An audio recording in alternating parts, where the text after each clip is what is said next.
хувьд нэг л асуулт байна л да. Тэгэхээр энэ соёл урлагийн одоо салбартай холбоотой. Тэгэхээр энэ 26 оны төлөвлөгөөнд одоо нэг хөтөлбөр тусгагдаж орж ирсэн соёл урлагийн үйлчилгээний чанар хүртээмжийг нэмэгдүүлнэ гэсэн ганцхан одоо ийм хөтөлбөр зорилт орж ирсэн байгаа нь энэ салбарын хувьд үндсэн чиг үүргээ хэрэгжүүлэхэд энэ одоо хангалттай байгаа юу? Миний бодлоор энэ 26 оны төлөвлөгөөнд тусгагдсан үйл ажиллагаа гэдэг энэ хөтөлбөр гэдэг бол энэ салбарын хувьд санхүүжилтийн гол одоо шийдвэр энэ дээр тулгуурлаж гарч байгаа байх. Тэгэхээр энэтэй холбогдуулж би соёл урлагийн салбарын тухай дээр ердөө энэ ганц хөтөлбөрөөр ингэж явж байгаа юм уу, яаж байгаа юм бэ гэдгийг би тодруулж асуух гэсэн.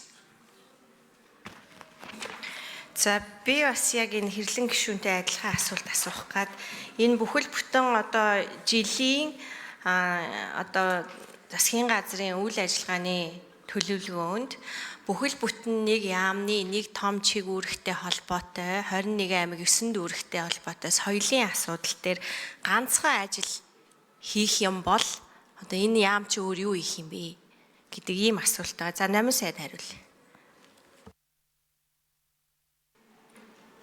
За хэрлэн гишүүн ундран гишүүн асуултанд хариулъя.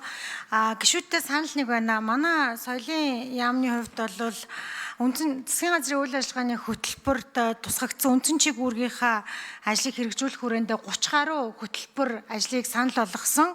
За үүнээс нэг ойролцоогоор 7-8-нд орж ирсэн байгаа. Тэгээ яг энд бол одоо манай соёлын үеийн хадгалалт хамгаалалт, сэргээн засварлалт, за бүх нийтийн соёлын боловсрол, за дээрээс нь соёл урлагийг хөгжүүлэх, залуучуудын чиглэлээр тусгах шаардлагатай хөтөлбөр арга хэмжээ буюу чиг үүргийн ажлууд манд бүрэн тусгагдаагүй байгаа.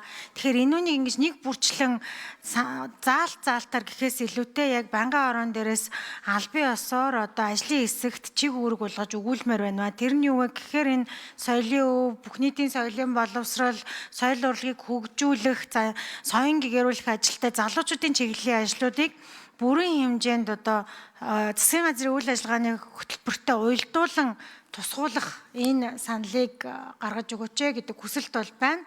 Яамны зүгээс бол энэ хэмжээнд одоо тусгагдсан байгаа хүрээнд бол үйл ажиллагаа бүрэн явуулах боломжгүй гэж үзэж байгаа. Бидний хувьд бол одоо мэдээж хэд хэдэн удаагийн одоо энэ ажлуудаа нэрээр нь хөтөлбөрөөр нь засгийн газрын үйл ажиллагааны хөтөлбөрт тусгагдсан байдлаар нь бол саналаа өгöd байгаа гэдгийг хэлье. За энэ төлөвлөгөө чи эдийн засаг хөгжлийн яам дээр нэгтгэгдэж байгаа шүү дээ. Тэгэхээр эдийн засаг хөгжлийн яамны төрийн нарийн бичгийн дарга Батхүү энтэй холбоотой ямар тайлбар байна?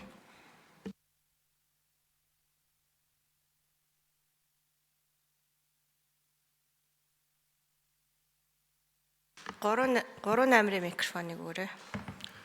За хэрлэн гишүүн ундран гишүүний асуултанд хариулъя.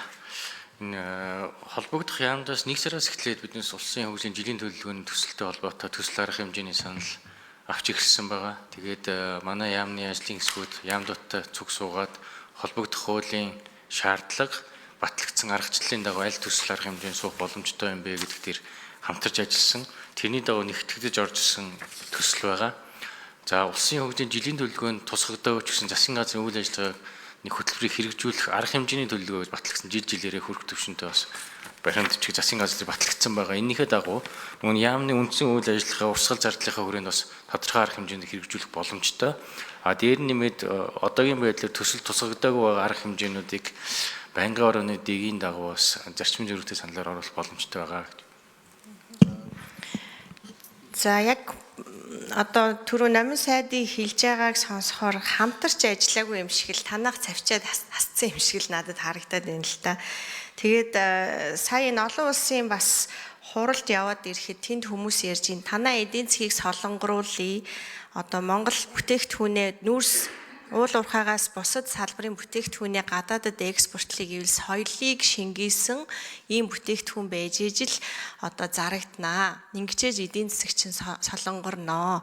Одоо жишээлбэл одоо хөө хамтлагч гэдэг юм уу Монгол өв соёлыг тээж байгаа ийм онцлогтой энүүгээрээ л бид нар ялгарч дэлхийн зах зээлд орох юм байна гэдэг асуудлыг олон улсын одоо судлаачид, бизнес эрхлэгчид бүгд ярьж байна. Кашмираа зарыг гэвэл бас л дээр энэ Монгол өв соёлоо шингээсэн байдалтай бүтээгдэхүүн байж ижил зарагдана. Тэрнээс яг Европтой адилхан юм хийгээд тэр том зах зээл дээр очиод өрсөлдөх ямар ч боломжгүй гэж яриад байгаа байхгүй юу. Гэвтэл энд бид нар засгийн газар нь өөрөө төлөвлөгөөгөө оруулж ирэхдээ энэ салбараа хасчаад тэгээд эдийн засгийг солонгоруулмаар байна гэж яриад ах юм бол энэ ч одоо ерөөсөө зөрчилдөөнтэй ингэж харагдаад байна л та. Тийм учраас бас манай энэ боловсрол соёл шинжилгээ ухаан спортын байнгын хороо энэ дээр гишүүд маань нэлээд анхаарах ёстой гэж бодож байна. За энэ асуулт асуух хүмүүсийн нэрсэд бум очир гишүүний нэрсийг оруулах